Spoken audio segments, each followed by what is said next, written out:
A gente estuda um pouquinho mais esses ensinamentos de Jesus. O tema da palestra de hoje é sobre uma pequena passagem de Jesus que chama o óbolo da viúva.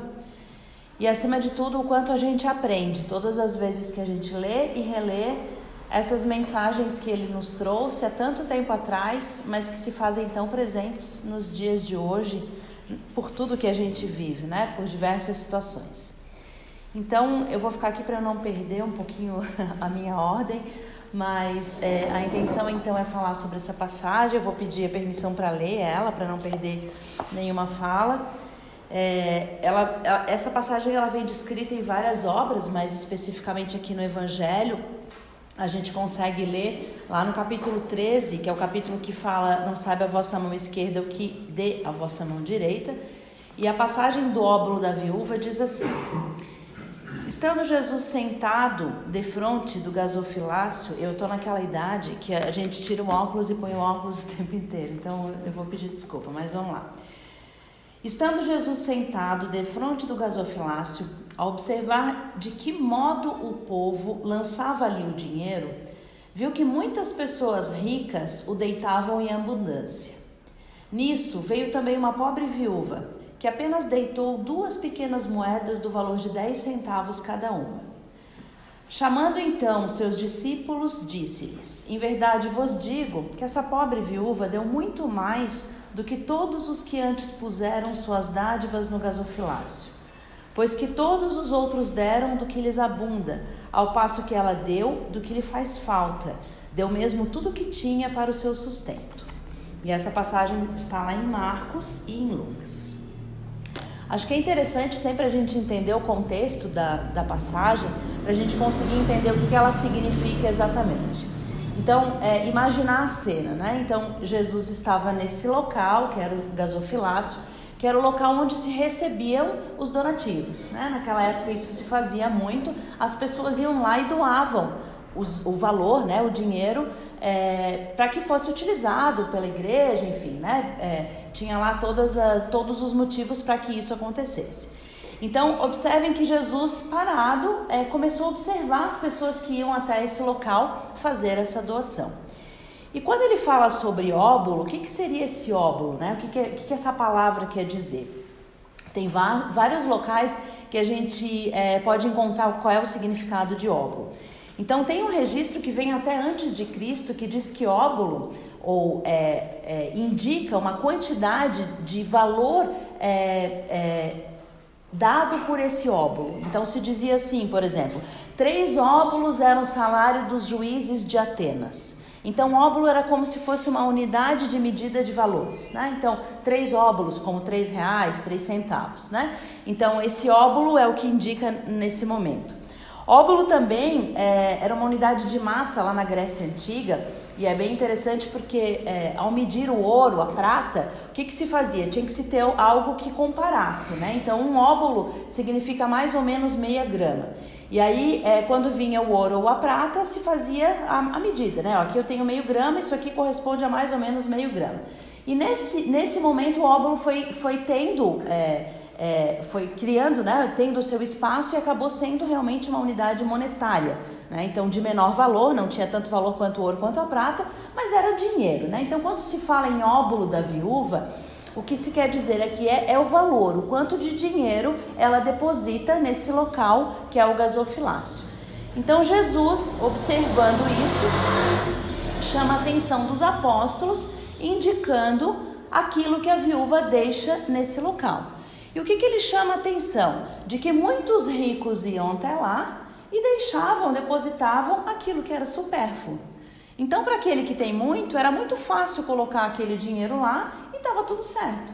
Enquanto que aquela viúva deu daquilo que ela tinha, daquilo que ela precisaria para o seu sustento, para a sua comida, para que ela pudesse viver, foi o que ela colocou lá. E aí Jesus começa então a nos convidar à reflexão acerca desse tema, né? Falando disso.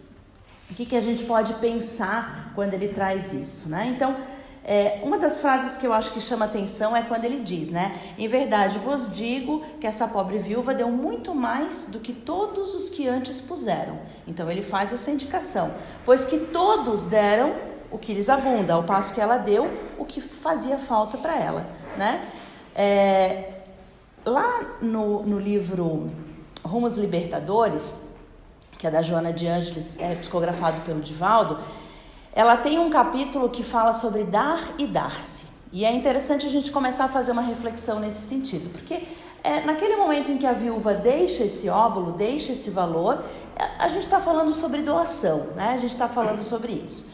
E a Joana de Ângeles começa a falar sobre a caridade, quando vai falar sobre esse dar e esse dar-se. E aí ela começa a fazer a reflexão de que muitas vezes quando a gente fala em caridade, a gente pensa na caridade material, né? Então a gente começa a pensar em como que eu vou poder ajudar o meu outro materialmente falando. Então se eu tenho dinheiro, né? Se eu tenho alguma roupa na minha casa, né? Se eu tenho algum sapato, o que eu posso doar para essas pessoas que precisam dessa matéria, né? E aí ela começa a refletir. E muitos de nós, às vezes, se apegam a situações, né? E até nos colocamos no sentido de dizer que eu não consigo dar mais porque eu não tenho recursos. Eu estou dando tudo que eu posso, né? Agora o que eu tenho é para eu sobreviver. Eu não vou conseguir dar mais do que isso, né? Às vezes até pensar, se eu tivesse mais dinheiro. Se eu tivesse mais dinheiro, eu ia ajudar muito mais, eu ia contribuir muito mais com a caridade, eu ia fazer muito mais por esses meus irmãos necessitados, né? E o que ela nos pergunta e se eu tivesse mais dinheiro, será que eu não seria o primeiro usufrutuário daquilo que eu tenho? Será que se eu tivesse mais dinheiro, eu não ia pensar primeiro naquilo que eu preciso? Naquilo que a minha família precisa? Naquilo que eu preciso para aqueles que estão próximos de mim possam viver um pouco melhor? E daí depois sim eu pensaria no meu próximo?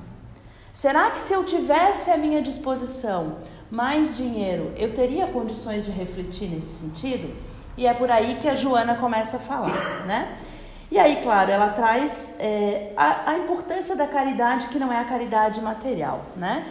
Quantas vezes a gente, e daí vem o título, né? Dar e dar-se. Quantas vezes, de fato, a gente se propõe a nos dar ao nosso semelhante? No sentido de dar aquilo que a gente tem de melhor dentro da gente mesmo. No sentido de avançar para além da caridade material. Para além da caridade da roupa que sobra. Quem de nós vai no nosso guarda-roupa e tira aquela roupa que a gente gosta de usar todos os dias para dar para um irmão necessitado? É normal fazer isso? Não é normal. A gente tem dificuldade de fazer isso.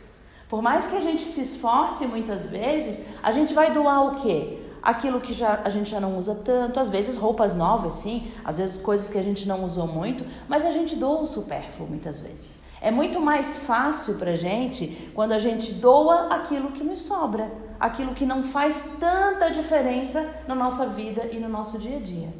E aí vem Jesus dizendo, olha lá a viúva, será que não merece a gente começar a prestar atenção nesse óbolo que ela deixa lá? E quantas vezes, para muito além da caridade material, a gente também não dá aquilo que a gente pode dar de melhor, que é o que a gente tem dentro da gente, para auxiliar o nosso próximo, não em termos materiais, mas em termos de auxílio, de amparo àquele irmão necessitado. Quantos de nós paramos para dar um bom dia, uma boa tarde, uma boa noite àqueles que precisam? Quantas vezes a gente faz isso? Né? Muitas vezes envoltos no nosso dia a dia, nas nossas questões, naquilo que a gente precisa fazer para trabalhar, para ganhar o nosso dinheiro, e aí a gente esquece muitas vezes de olhar para esse outro. Quantas vezes, e a Joana de Ângeles traz essa reflexão, né? Quantas vezes a gente esquece de doar para a gente mesmo?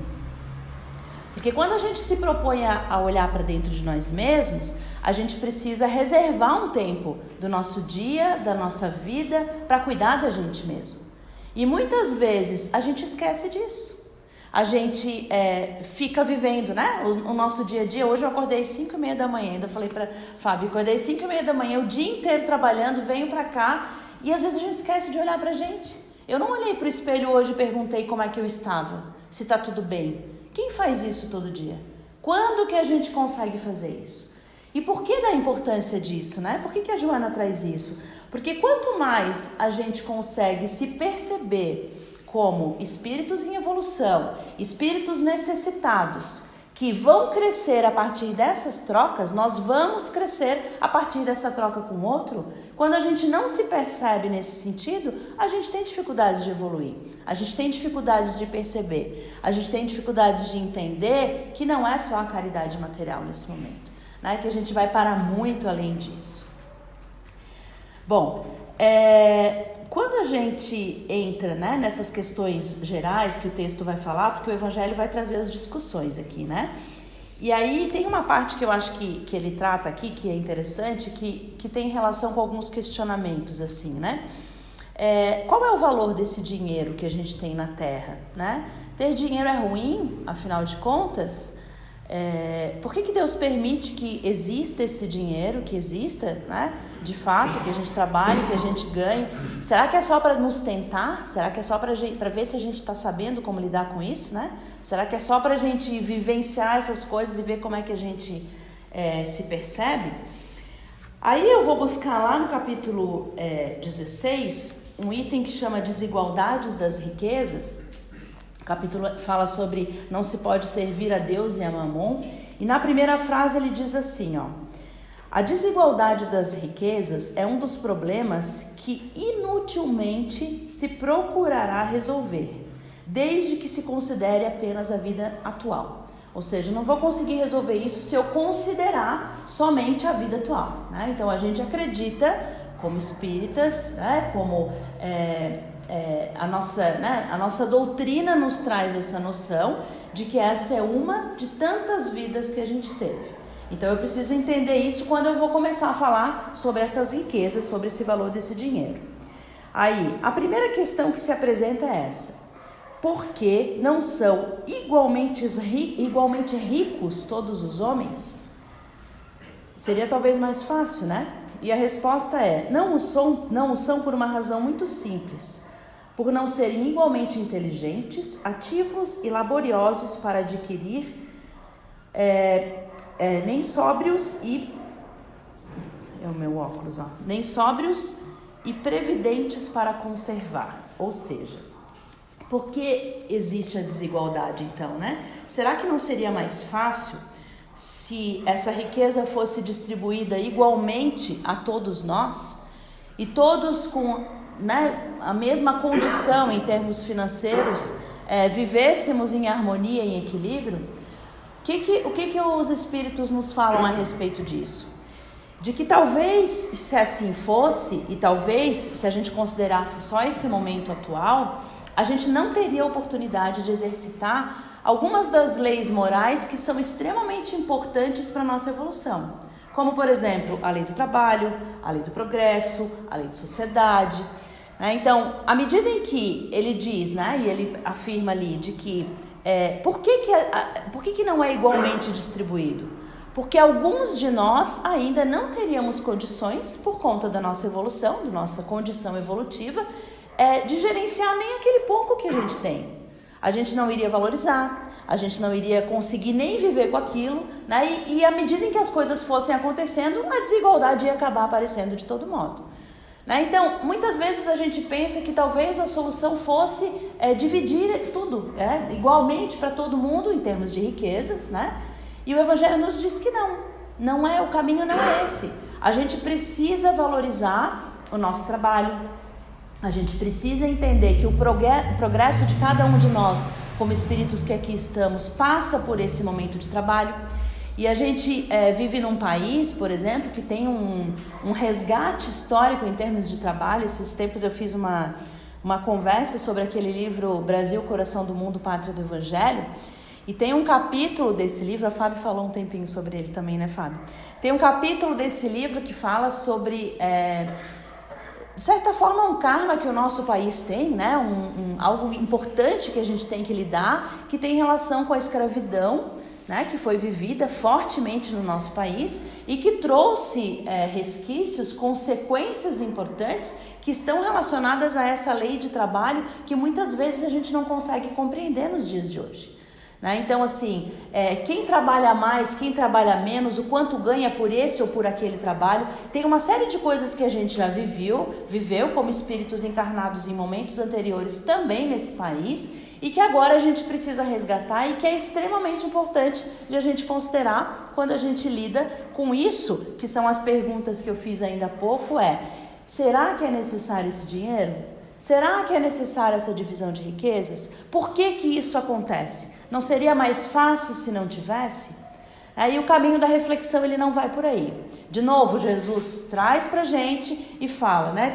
Lá no livro, tem uma fala de Emmanuel, né? Que diz lá, deixa eu pegar o título do capítulo, o capítulo 1 do livro, que vai falar sobre dinheiro e que diz assim, né?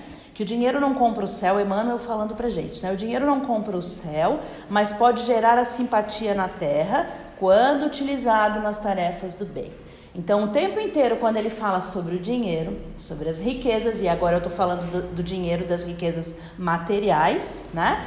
Ele traz isso como algo importante, como algo que vai nos auxiliar, sim, não como algo necessário para que o progresso aconteça, muito menos para que a lei do trabalho seja exercitada por cada um de nós, mas que a gente entenda do quanto isso é importante, né? Até mesmo essas desigualdades, para a gente começar de fato a exercitar mais claramente esse auxílio ao meu próximo, né? Começar a entender o que é esse supérfluo, para além do doar o supérfluo, o que eu posso doar de fato como algo ao meu semelhante, né? Então ele vai fazer algumas discussões aqui sobre dinheiro, e aí ele coloca, né? Não permitas que o dinheiro te tome o coração, né? Ele vai fazendo reflexões assim, porque muitas vezes quando a pessoa tem o dinheiro, quando ela tem condições, ela às vezes esquece, né? De algumas coisas importantes e que são necessárias, né? Nos dias de hoje, parece que é fácil ter dinheiro, parece que o dinheiro vai resolver os sofrimentos, né? E a gente bem sabe que não é esse o caminho. A gente bem sabe que o caminho está bem distante disso, né? E a reflexão, mesmo que não trate diretamente disso, né? Ela vem no sentido de a gente parar para perceber. A gente ainda tem nesse planeta Terra muitos encarnados que sonham em ser ricos um dia. Muitos daqueles que acham que um dia o ganhar na loteria vai resolver todos os problemas da sua vida. E a gente sabe que não é por aí o caminho, né? Jesus já nos alerta que não é o caminho. Não que haja problema em ser rico, não que haja problema em ter esse recurso. Ao contrário, o ensinamento vamos aprender a lidar com isso. Vamos aprender a fazer algo com isso, né? No sentido de auxiliar de fato aquele que precisamos auxiliar, né? Quando a gente começa a falar de supérfluo, não tem como não falar de uma das autoras que eu acho que fala muito bem disso, que é a Joana de Ângeles também, que vai falar sobre esse preenchimento dos nossos vazios existenciais. O Brasil, eu não vou lembrar direito, mas assim, ele é um dos países, não lembro a colocação, se é primeiro ou segundo ali, eu acho que o segundo país que mais sofre de ansiedade em todo o mundo. Isso são dados da OMS, Organização Mundial de Saúde. É um país em que as pessoas sofrem com ansiedade, em que as pessoas atualmente, né, têm dificuldades imensas de conviver em sociedade e vivem claramente esses que são os conflitos existenciais. A falta de algo, a falta de um objetivo, a falta de um foco leva muitos jovens, adolescentes, adultos, pessoas mais velhas a tirarem as suas vidas, ou não diretamente cometendo suicídio, muitas vezes de formas indiretas, porque não sabem como lidar com o sofrimento e com esses vazios que se apresentam. Aonde que eu vou buscar auxílio e amparo para preencher esses vazios? Eu acho que a Joana de Ângeles nos auxilia um pouquinho disso, né? E uma das primeiras coisas que ela fala aprende a doar-te. Então, a doação de coração, de alma, de verdade, né, intensa e verdadeira, é o primeiro passo para a gente começar a preencher esses vazios.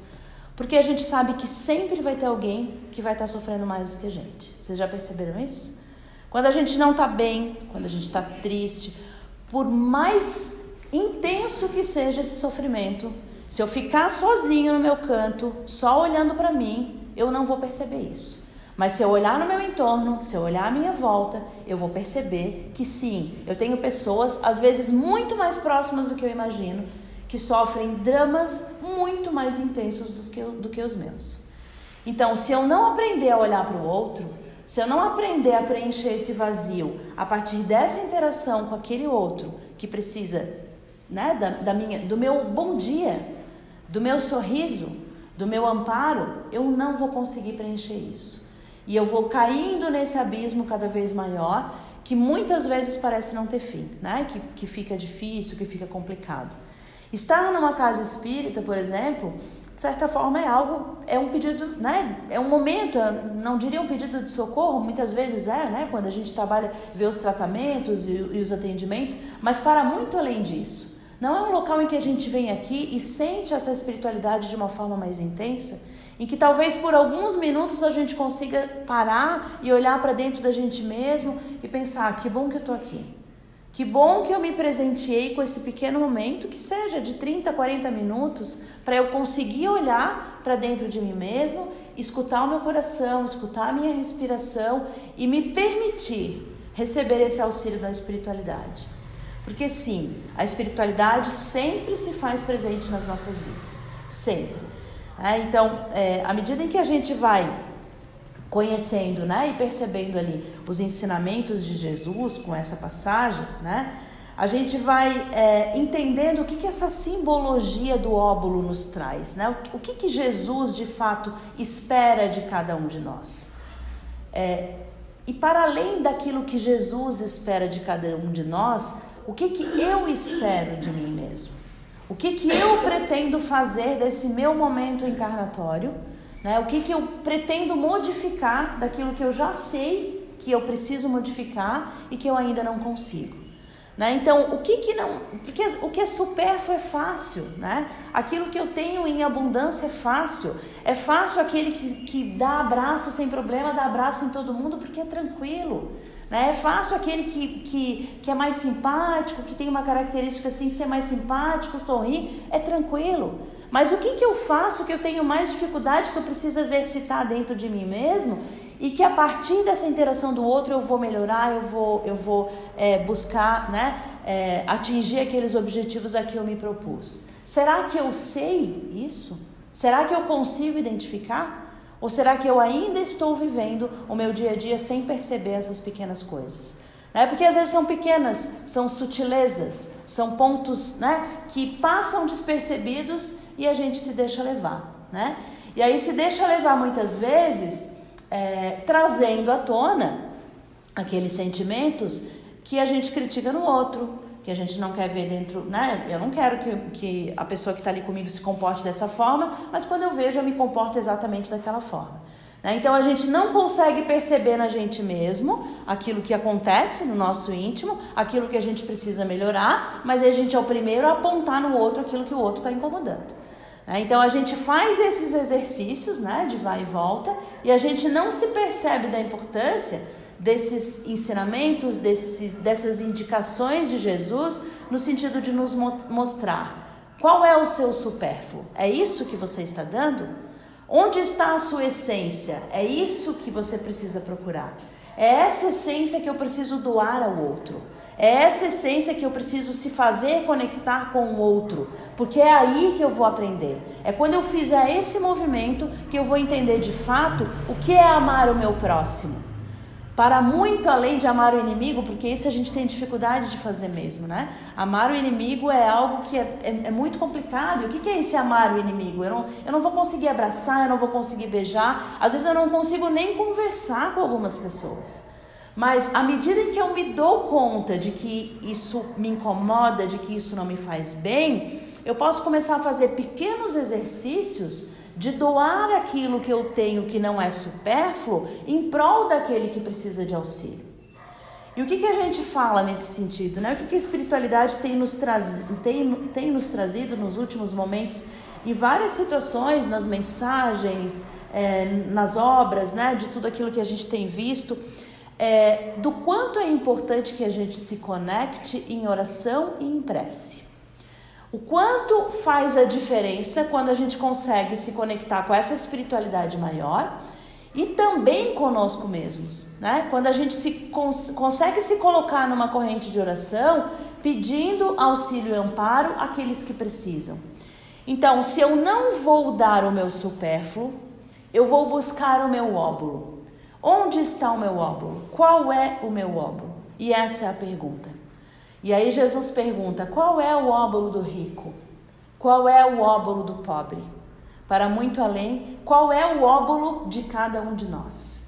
Aonde está aquilo que a gente realmente vai utilizar e vai dar ao meu próximo e que eu vou dar do fundo do meu coração e que não é supérfluo e que eu vou precisar trabalhar com aquilo, né? Porque a gente se apega, a gente não só a matéria, né? Mas os sentimentos, as pessoas, e a gente tem dificuldade de desapegar. E o que vai acontecer quando a gente desencarnar? A gente vai lá para o plano espiritual, e isso pode acontecer de uma hora para outra com cada um de nós. A gente vai lá e vai dizer, poxa vida, eu tinha me comprometido a fazer isso, isso e aquilo. Eu tinha me organizado para fazer aquilo. Eu prometi para mim mesmo, mas não deu. Né? Tudo bem, eu não vou me sentir o maior fracassado do mundo, faz parte, vamos lá. Mas assim, a cada dia o convite tem sido a cada um de nós para que a gente se coloque juntos em oração, em conexão, para que juntos alcancemos esse progresso que não é só individual, que é coletivo. Se o nosso planeta passa por transformações, se o nosso país passa por momentos conturbados, se precisamos modificar os pensamentos, né? E tudo que vem acontecendo que a gente acha tão bárbaro, é uma guerra, o outro que entrou na escola e que matou tantas pessoas, é tanta coisa brutal, aquilo incomoda tanto. O que é que eu posso fazer? Parece que está tão longe de mim, mas ao mesmo tempo tão perto. Que eu possa me colocar em prece e em oração, que eu possa me doar, né? E muitas vezes a gente busca esse óbolo na matéria, a gente busca esse óbolo no dinheiro, na riqueza, mas o óbolo vai para muito além disso.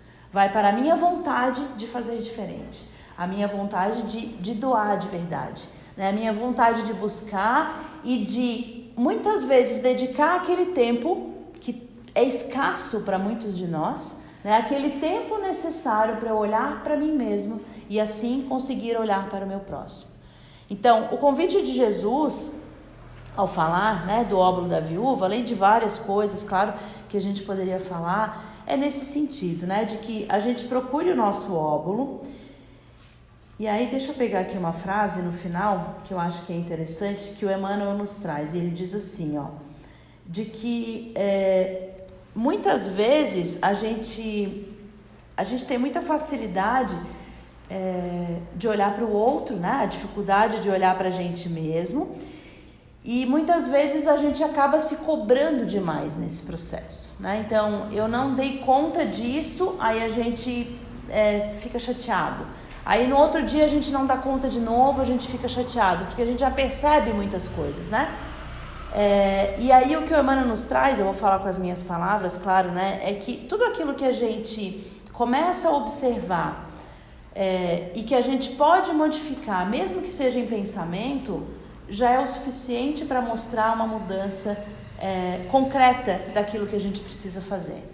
Então, se eu ainda não consigo atingir aos meus objetivos maiores, né, da minha encarnação, que às vezes a gente nem sabe mais quais são, ainda bem, né, porque se a gente soubesse aí, se a ansiedade já está no nível 2, imagina se a gente soubesse, né, daí a ansiedade ia ser maior ainda. Então, já é difícil controlar essa ansiedade, ainda mais se eu soubesse o que eu tinha que fazer e não faço, né, daí ia ser mais complicado ainda. Mas o convite é de que eu perceba essas necessidades e eu me acalme, entendendo que talvez aquele pouco que eu consiga fazer hoje já faz muita diferença diante daquilo que eu não fiz lá atrás. Então, que a gente não se preocupe tanto com o amanhã, com o depois, com daqui a um mês, com o final do ano, com o ano que vem. que a gente olhe para o agora e que a gente se perceba agora, mesmo envolto nessa dificuldade toda que muitas vezes a gente está, como sendo, né, se perceba sendo grato pela oportunidade, especialmente entendendo que é uma riqueza estar vivendo isso, que a gente talvez tenha esperado muito para estar aqui, né? Então, é agradecer, é nos conectar em oração, em prece e sempre buscar nesse óbolo, né, dentro de cada um de nós, aquilo que a gente tem de melhor para dar ao outro. Então, a prece ela vem para pedir, mas ela vem para agradecer. A prece ela vem para nos conectar. Então, todas as vezes que a gente se coloca dessa forma, e aí a gente tem uma prática aqui na nossa associação, né? Já veio ali da pandemia, a gente começou a fazer muito isso, naqueles momentos principalmente em que muitas pessoas desencarnavam, né? Aqueles desencarnes coletivos e tudo que acontecia, de que todos os dias às 10 horas a gente se conecta em oração. Então essa é uma prática que cada um pode manter, pode fazer, pode seguir. Às 10 horas a gente procura todos os trabalhadores da associação, todos os que conhecem essa prática, todos são convidados a se conectar com a espiritualidade maior que protege essa casa, junto com os nossos protetores, no sentido de auxiliar aqueles que precisam. E não são poucos. Não são poucos os que chegam à nossa casa, desencarnados, encarnados, pedindo auxílio, pedindo amparo. Às vezes parece que a minha vinda na doutrina não vai fazer diferença, mas é aqui que eu tenho oportunidade, né, de me acalmar, como eu já falei, de me conectar, mas também de auxiliar, desde que eu me coloque à disposição. Então, a mensagem é essa, né? Agradeço a todos a atenção e que a gente possa, então, mesmo que de pouquinho em pouquinho, né, entender aquilo que se passa dentro da gente, acalmar os nossos corações, porque às vezes a gente se exige demais, a gente acha que a gente vai mudar de uma hora para outra e tudo vai se resolver, né? Às vezes a gente comete o mesmo erro 10 vezes, a gente diz de novo eu estou fazendo isso, sim, de novo, porque não são 10 vezes, são milênios e milênios de vidas atrás e que a gente já fez muito pior, né? Porque a gente já matou, a gente já brigou, a gente já fez barbáries. Hoje nós estamos aqui na nossa melhor versão, mesmo que a gente ainda tenha muitas dificuldades. Então que a gente possa ter paciência com esse nosso caminhar e, acima de tudo, não esquecer de agradecer e de se colocar à disposição dessa espiritualidade maior, porque o pouquinho de cada um de nós vai fazer a diferença no auxílio e no amparo de tantos que precisam nesse momento. Obrigada a todos.